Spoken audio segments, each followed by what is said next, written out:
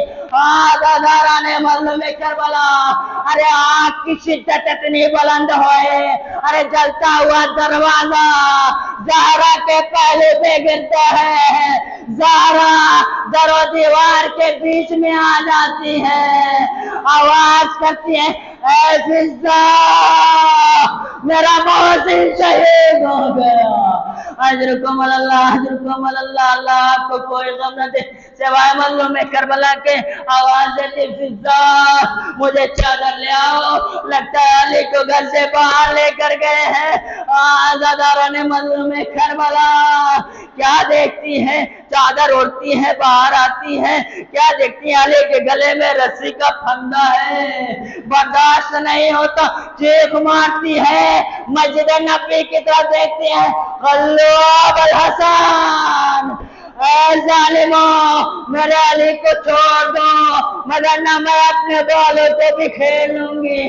اور اتنا سننا تھا کہ مسجد نبوی کی دیواریں بلند ہونے لگی، میں کہوں گا اے فاطمہ زہرا ابھی آپ کے آئے علی کے گلے میں رسی کا پھندا دیکھا، آپ سے برداشت نہ ہو سکا۔ ارے ایک علی اور بھی ہے جو کربلا کے میدان میں، جس کے گلے میں توپ ہوگا، گلے میں رسی ہوگی، ہاتھوں میں ہتھکڑیاں ہوں گی، پیروں میں بیڑیاں ہوں گی، آپ جب دیکھیں گی تو آپ کیسے برداشت کر سکیں گی؟ آزاداران مظلوم کربلا مسجد نبی کی طرف جاتی ہے، سوچتی ہے کہ بددعا کر دیا جائے۔ امام علی مقام کیا دیکھتے ہیں کہ مسجد نبی کی دیواریں بلند ہونے لگی، کہتے سلمان ارے جاؤ بی بی زہرا کو روکو ورنہ مدینہ میں بحران برپا ہو جائے گا، مدینے میں زلزلہ ہو جائے گا، ارے قیامت آ جائے گی۔ اے سلمان جاؤ بی بی زہرا کو روکو۔ آزاداران مظلوم کربلا سلمان کہتے ہیں اے بی بی ارے ذرا ٹھہر جائیے، علی کا پیغام تو سن لیجیے، اے بی بی ذرا ٹھہر جائیے، قیامت آ جائے گی، بحران برپا ہو جائے گا۔ آزاداران مظلوم کربلا اچھا علی کا پیغام ہے، ہاں ہاں اے نانا آج علی کا پیغام نہ آتا میں اپنے ہاتھوں کو بلند کر کے بددعا کر دیتی، آج علی کا پیغام آیا ہے، اے بی بی ٹھہر جا، اس لیے میں ٹھہر گئی، علی کے لیے بددعا کرنے آئی تھی، علی کے لیے ہی اپنے ہاتھوں کو نیچے کر رہی ہوں۔ انا للہ و انا الیہ راجعون، رضا بقضائہ و تسلیما لامرہ، ماتم حسین۔